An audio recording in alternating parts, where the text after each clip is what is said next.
And as promised, because I've run into you a couple of times and been saying I need you on the show, Nailah Blackman is here. Hi, how are you? I'm good. Well, you look so beautiful. Every time I see you, though, I don't think you're ever not camera ready. Thank you. I definitely love myself some clothes. Yeah, and listen, and some performances. Indeed. Okay, top tier. So we're gonna get into that. You're also doing a Roots picnic this year. That's gonna be Yes. big. That's going to be huge. I'm really excited for it. It's my first time doing something like that, for sure. I think that it's going to be good for you to be there for everybody in the audience, too, because I like to see the expansion of, this culture. You know, I'm from the Caribbean. My mom is from Montserrat. And Oh, really? Yeah. St. Patrick's Day, which when we're filming this is today, is their biggest holiday. Oh, wow. And I saw Skinny Fabulous was there, and I was like, man, that's amazing, because we never get, like, that many artists like that out there. I was wondering, what was St. Patrick's Day really about?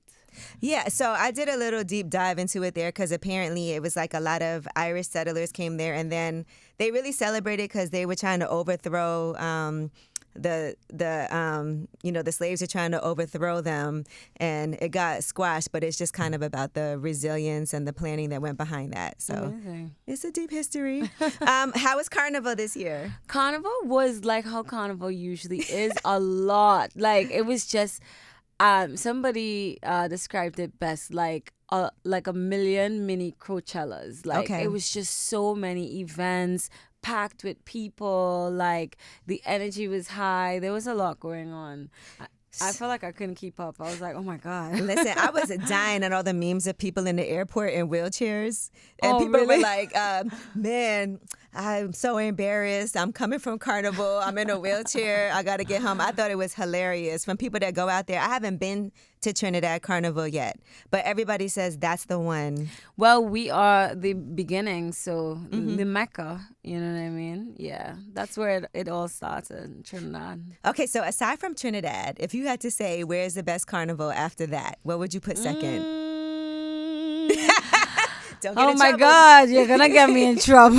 But for you, it's a personal, it's an opinion thing. Okay, wow. I definitely think it would be Jamaica. Okay. I'd have to give it to Jamaica and then maybe St. Vincent. Okay. Yeah. All right. And I know you've also been to Caravana. How's that? I haven't been to that either. I've been to Caravana, but I don't think I've really had the full Caravana experience. Yeah. I don't think I've had that full because I've been out, but not like on the road. Like, I never experienced it like that. You know what I mean? I saw you posted that this year you didn't go on the road for the first time. I didn't. I said to myself that, I do this every year for many years. And I just felt like if energetically I wasn't there, like, I think that Carnival is something that it's a celebration of freedom, and you're supposed to feel free and happy and excited. And if that wasn't my mental, like if I wasn't going to go out and have the time of my life, I didn't want to go. I was like, let me not like shortcut it. Let me just do what I feel, because I felt like I have so much work to do, you know, and I've done so much work. Like I did so many performances in a short space of time, and I was like, I want to do this because I feel happy about it, not because it's what everybody's doing, So I said, all right, I could take a backseat from this. I will say that's a fact, because I've seen you out and about so much. I don't even go out that much, and it's always work related though. It's not like you just out chilling. Yeah. But I have seen you doing a whole lot and just really like stamping yourself in this business. And I feel like for you, because your family just comes from music and you have such a strong history, do you feel like there's a lot of pressure? Because now, I mean, you've been doing this since you were very young, but at the same time, people are also looking at you like there's already a preset standard. Well, I feel like there is a low-key pressure, but I don't think that I like take on that pressure. The pressure that I take on is that like the pressure that I put on myself. The pressure that I put on myself is to do more than what's been done, and to be my childhood dream. You know what I mean? I felt like as children, like we have giant dreams and we don't know that they're giant until we grow up and we're like, oh wow, that's a pretty big dream. You know what I mean? So I'm not gonna be regular. I'm not gonna do regular. I'm not gonna be what's expected. I'm always gonna be more than that. So for me, there is an expectation because my grandfather is the creator of the genre, soca music. Nothing more pressure than that. Coming into that being like the princess of soca, I'm just like, okay, yes, I understand that, there's a whole culture backing me and supporting me. And I love that because I feel like if, my fans and the entire soca community have really supported and just exhilarated me to this point where I'm in my career, and I'm so grateful for that. But then I step in and I'm like, okay, this is great, but you need to do more. So it's like I don't feel pressured from them. I feel from more yourself. I feel more encouraged from everybody looking on, expecting greatness from me. I'm like, thank you for that. That means you trust me. You know what I mean? Well, you've been delivering. What was your childhood dream, if you could describe it? Well, my childhood dream was to be on Disney Channel, first of all. That was my childhood dream. But as I'm not a child anymore, there's no Disney dreams there anymore. But it's always just to be like a huge international, a global star music. I always put the music first. Like, I always want people to know my music versus knowing me. Like, I mean, now that I'm grown up, I'm like, okay, they're hand in hand. But I didn't think about it that way when I was younger. I was like, I don't need to be famous. I just want my music to be famous. You know what I mean? And now I'm like, okay, that's not how it works. But well, you already look famous, I think. No, for real. Like, everywhere you go, I think people see you and they're like, even if they didn't know, they're like, that's true. Yeah, she looks like she's, a star. Yeah. And so I want to talk about just some more of the beginnings of the music. First of all, working with Kess. Yeah. I think he's like the nicest person, in addition to being super talented, and Kess the band. So talk to me about that collaboration and workout and how that even came about. That was at the beginning of everything. I was 19 years old. I just turned, actually, no, I was 18 years old. Wow. I was 18 years old. And I was in school, UTT. I was doing my degree, and Degree in what? Music. Okay. Bachelor's in the performing arts. I was doing opera. And I said to myself, well, I was having a lot of fun in school, and school was a lot of work, hard work. Like, it felt like an endless reel of just work. But like the pressure of like keeping up your grades and everything, I was like, I have no time for myself. I have no time to do my music, So I asked my mom to drop out of school. She was like, hell no, you're not dropping out of school. It's not gonna happen. And I was like, okay, let's not try that war, And I was like, you know what? Let me try soca music. Let me see how it goes, and let's see where it goes from there. She said to me, okay, let's make a deal. You could take 1 semester off of school and then do Carnival, and then go right back. That's nice. I was like, deal. And you were having fun in school anyway. I was having fun. And it all aligned with everything that you wanted to do. We're going to talk about this opera in a second, but go ahead. Yeah. So I was like, okay, I went to Anson because I went to many different producers, and they all said, no, don't do soca. It'll spoil you. And I'm like, okay. Spoil you how? Like, I don't know. I just felt maybe they thought the industry was too aggressive for the kind of quiet personality I had. And I stress on had because I've really changed, because it really does make you different. It makes you more assertive, which I don't think is a bad thing.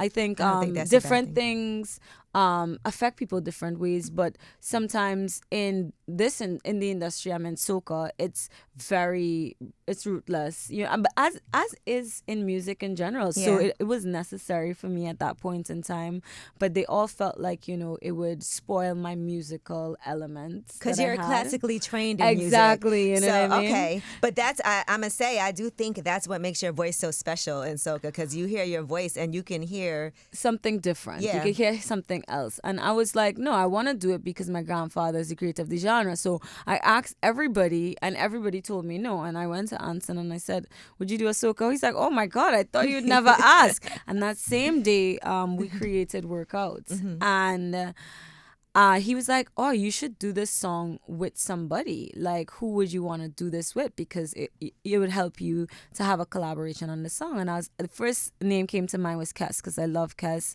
I love his style. And I was like, yeah, he has to be the one. He was like, well, I don't think you're going to get that collab. But I was like, watch me. 2 weeks I like a later, challenge. I was like, watch me.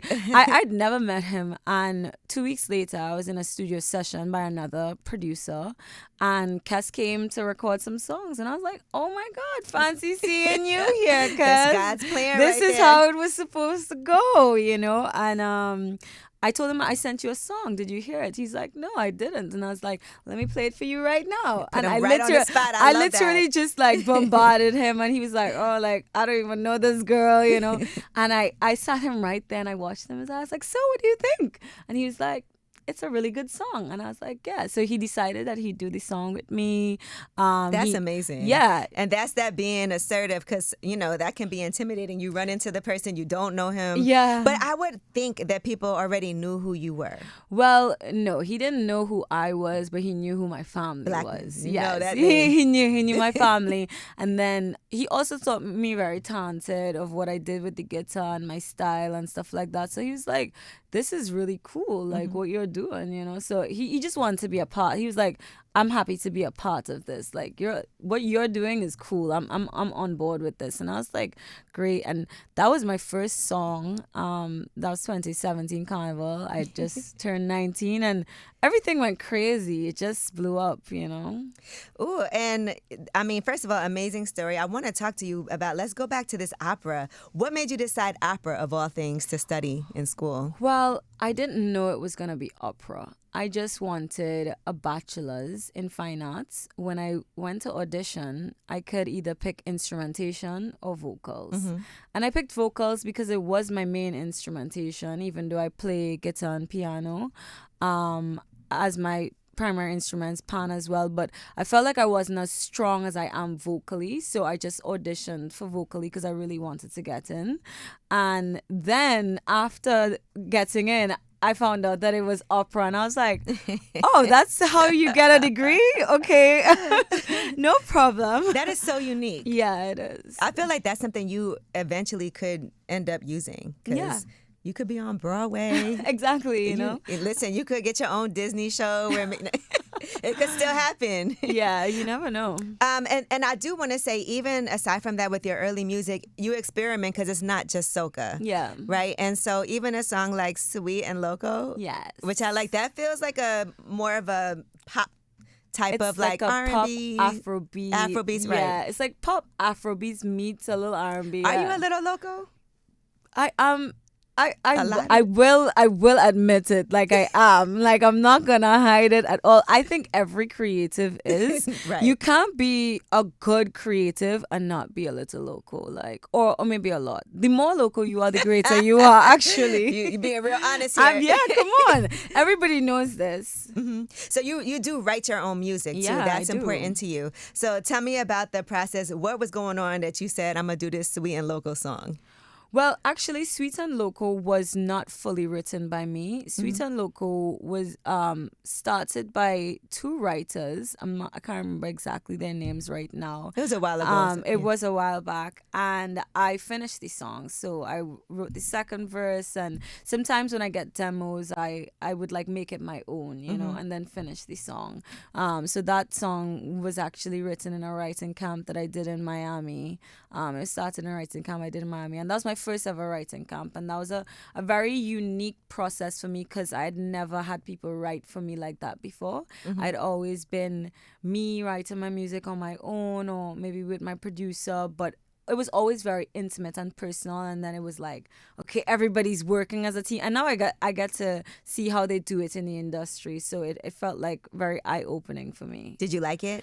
At first I was uncomfortable with it, I wouldn't lie, but eventually I liked it when I realized the beautiful music that I was getting from it. And also I think that writers have a superpower where they could just figure out exactly, they don't even know you personally, and they write songs that are exactly what you're going through and what you're feeling. And because you're doing so much and energetically, you're not like, as an artist, you give a lot when you're on stage. Like you're giving your energy every time you perform, every time you sing. You're like giving people your energy, and sometimes you run low on energy and you're unable to express yourself in the way you feel. And I find that writers, like really good ones, they can tap into your energy and say exactly what you're feeling that you didn't know how to express. And I saw that beauty there and then, and I was like, wow, this is cool. So even though it was a bit uncomfortable for me,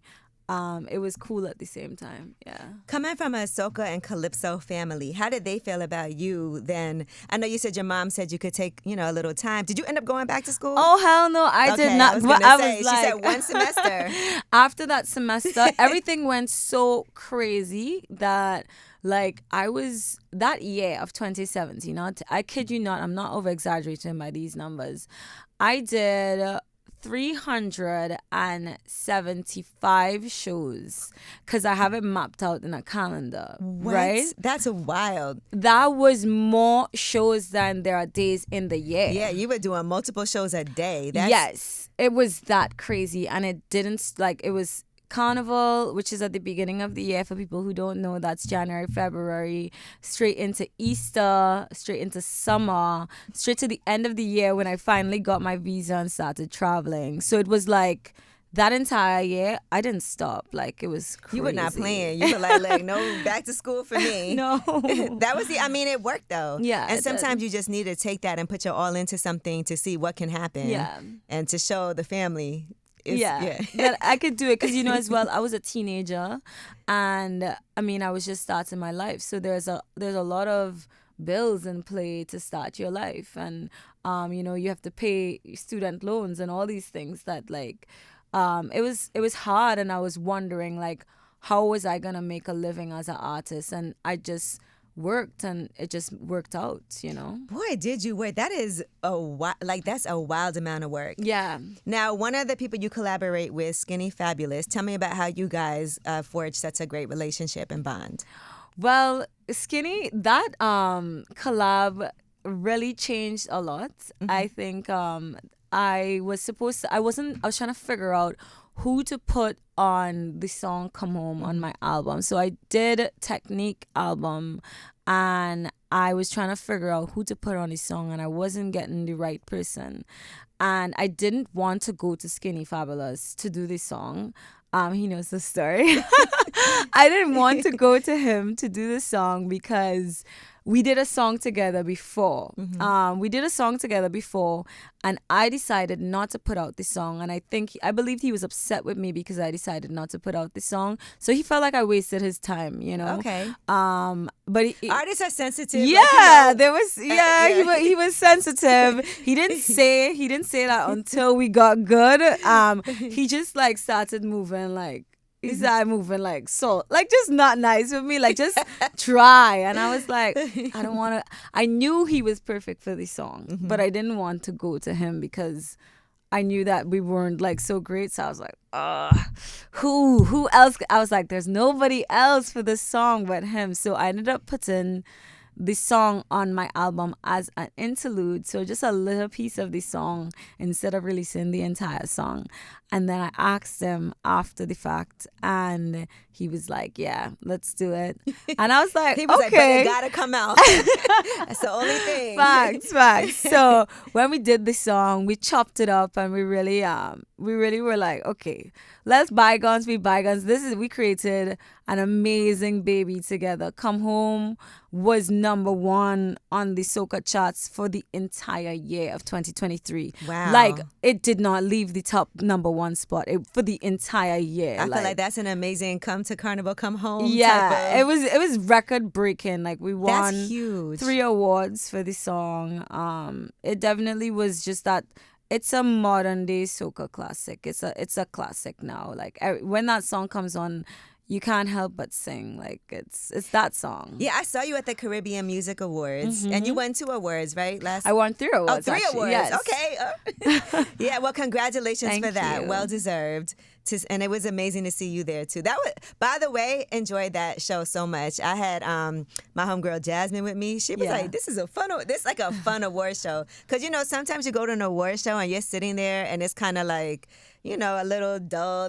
But that was action packed. It was amazing. Yeah, it really was. All right, now you also give back a lot, and that's important to you too. And I saw Yeah. you, when I tell you, I felt like emotional seeing all the kids when they run up to you and they're so excited when you pop up at the school. How does that feel, and why is that important to you? Because everyone doesn't think that that's, something that they feel like they have to do.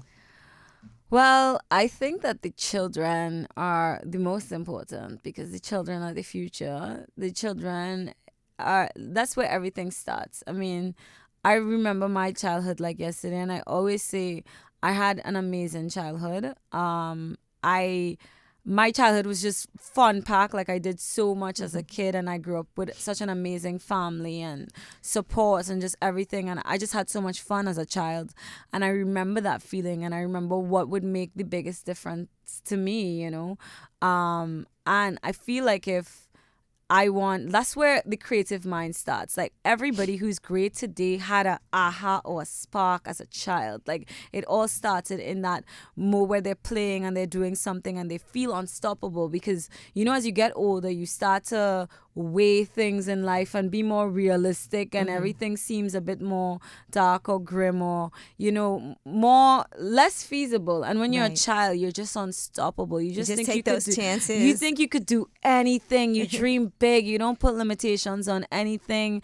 And those minds are like so powerful. Those minds will change our future.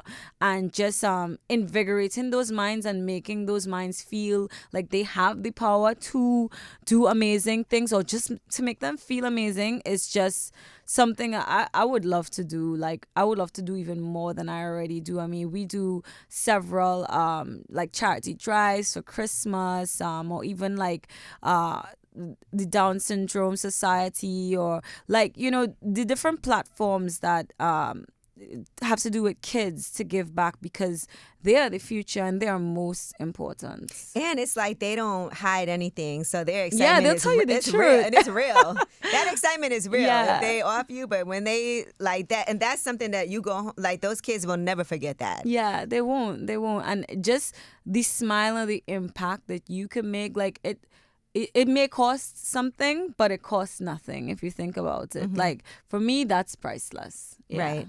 And you also have children's books too. Yes. Yeah, so let's talk about that.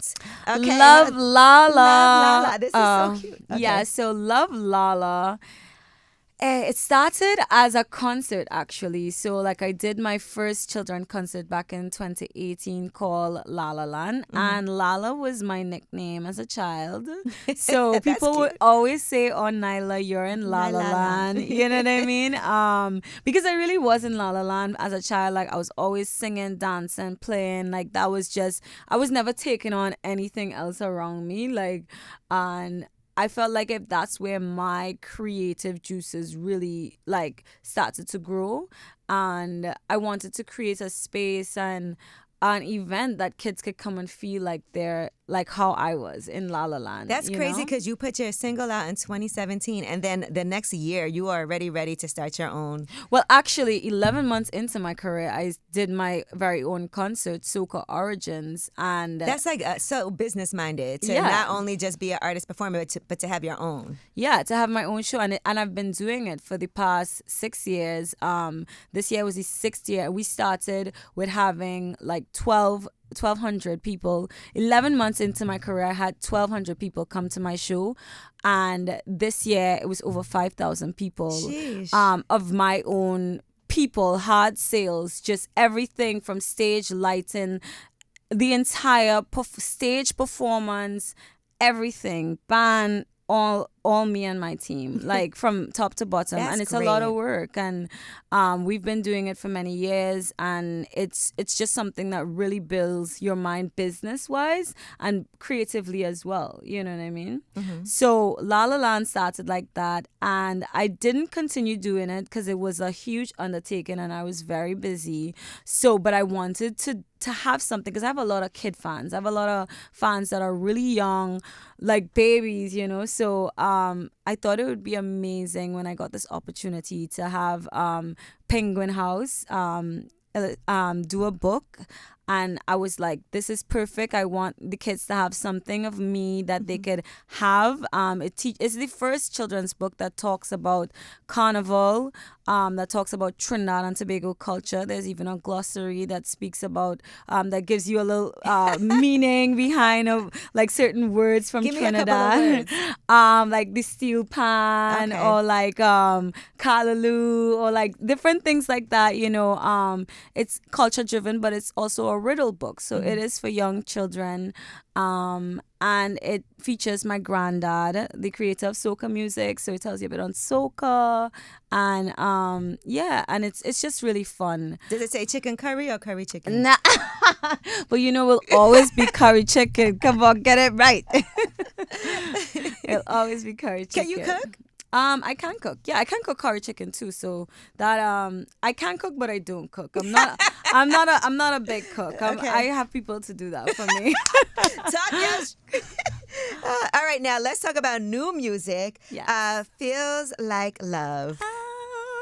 That's a nice feel good song. Yes. And you have Roy Woods on there. And I was wondering the connection, but then I saw you met him at Caravana. Yes. So talk to me about Roy Woods, because it did feel like it sounds great, but I also was like, well, how did this even happen? Well, the thing about it is that he's Guyanese, and so there's that Caribbean connection there. I remember when I first heard Roy Woods, I was in like high school, and I'd love his song "Get You Good," and I was like so in love. I was singing that song in my room, and then like it was a full circle moment meeting him in Caravana and getting the opportunity to put him on a track. I was like, oh, this is perfect for you, because this song is very dancehall influenced, but it's more like a pop dancehall kind of vibe. And he still brings that kind of R&B hip hop flavor on it, and it still has a little Caribbean twang. So the melting pot on this record is so beautiful. Like, it's so beautiful, and it's very flirty, very chill vibes. So I love it. And the album is called Born a Diamond. Yes. Bad. So that is definitely coming out later this year. Yes. Okay. Listen, I can already tell just from what I've heard so far, it's gonna be. It's gonna be amazing. Is it done or mostly done? It's mostly done. I'm really excited for this project because I've been working for basically 2 years on this project, and I have so much music that I'm like, oh my god! But we really narrowed down the songs that are gonna be on it, and it's gonna be different for me. But I think I always do different.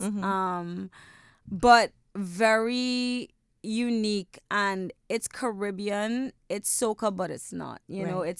It's world music. Really and truly, that's just what I'm gonna chalk it up to. It's world music. Do you feel like right now the Caribbean is in a great space when it comes to the global platform of music? Because I feel like so many people are borrowing from the influence. Yeah, 100%. Caribbean music has been thriving for a while now, and our flavor is unmatched. Our flavor is something that is so unique, and it's always something that's going to get the blood moving. It's always something that's going to sound like, ooh, what's that? You know what I mean? Because even though people know the Caribbean sound, it's still an untapped market. It's still something that's yet to explode. I was looking at, because Vibes Cartel is going to be in Brooklyn, and those shows sold out so fast they had to add a second date. Nice. And then people were complaining about the price, but they still buying the tickets to go see it. Who were some of your heroes when you were coming up in music outside of your family? Because clearly you have a legendary family. Yeah. Some of my, well, as you say, Vibes Cartel, the boss, he's legendary. In terms of Caribbean music. Yeah. Or music in general. It could be any genre. Okay. Well, I'll start on Caribbean music. Well, Bob Marley has always been there. Alison Hines, Destra Garcia, Kess. I've always loved Kess, so that was great that I got to do my first song with him. Well, Movado. Yeah, Okay. Movado. And for people, for my influence outside of the Caribbean, Amy Winehouse has always been up there. Okay, we love Amy Winehouse. Yeah, I love me some Lana Del Rey. I like old music, like Frank Sinatra and Billie wow. Holiday. Okay. That's always been there. Maroon 5 and John Legend. You love it all. John. No, you You don't love it all. even. Like, You your don't genres are all- even know. I can't even I'm- imagine what your playlist looks no, like. my playlist. No, my playlist go OD. Like it feels like it's always on like shuffle. Because I have so many categories. Like I love all kinds of. Oh, Nicki Minaj. Like I was a Bob like from the beginning. Like I was 12 years old when she did her concert in Trinidad, and her first concert in Trinidad, and my brother bought me tickets. I think it was for my 13th birthday, and I went to the front of that stage and I got a t-shirt and I hung that t-shirt up on my wall, and I love Nikki from I ever could see since. that happening. Yeah, that Pink Friday t-shirt was there the whole time. No, I'm saying I could see that collab happening. Yeah, I could see. I always love Nikki. Yeah. To be honest, I listen to all kinds of music. Taylor Swift was there from the beginning for me when she was just doing her singer-songwriter. Her first album where it was just her and the guitar, like that's when I started listening to Taylor Swift, and that's what I fell in love with. I mean, Miley Cyrus has always been, I told you that Disney Channel dream. You're like, look, I'm watching. Come on. You know what I mean? So it really like my music taste really varies, you know. Because you have the ability to sit up there with a guitar and do something, just you, Yeah. your voice, and that guitar. Yeah. You know, so I could see, listen, all the things, you know, congratulations to you. I'm really excited for you, and I'm glad we had a chance to sit down and have a conversation. Definitely. This And I been know, overdue. I know, every time I see you, like, when are we going to do it? But no, honestly, when the album comes out too, we got to make sure we get like some exclusives, you know, another sit down would be nice. Indeed. But I appreciate you so much, and congratulations for everything, just because you're not just a talented artist, but you do so much to give back, and it's authentic, and I love that, because some people feel like just because I'm an artist, that doesn't make me a role model. I don't have to do X, Y, and Z. But clearly, it's something that you take the time out of your 300,000 shows a year to be able to do that, and that's oh my God. and that's important. But you also got to take care of yourself. Exactly. I feel the importance of that this year, especially because as a musician and as a creative, you find that you don't have the creative energy that you require if you're spread too thin. And I'm like, being able to be full, like being full, you can fill other people if you're full. You know what I mean? You Right. can't fill other people if you're empty. So just for everyone listening on, be selfless, give back, empty yourself, but make sure and fill back up yourself as well. Yeah. Because sometimes you don't want to say no, and but you're like, Yeah. there's always going to be something you're not going to want to say no to. Yeah. And the power of being able to be like, you know what?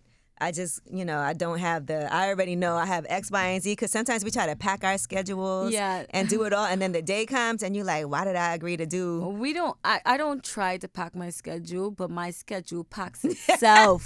my schedule has hands and feet, and they're just You're like, when packing did this everything. happen? I just got to show up. Oh my God. But I just look at it like blessings. I'm like, God don't give you more than you can handle. So if my schedule is full, it's because I can handle it. Yeah. And I'm just grateful for all the blessings. And it is also Women's History Month. As a woman in this business, Yes.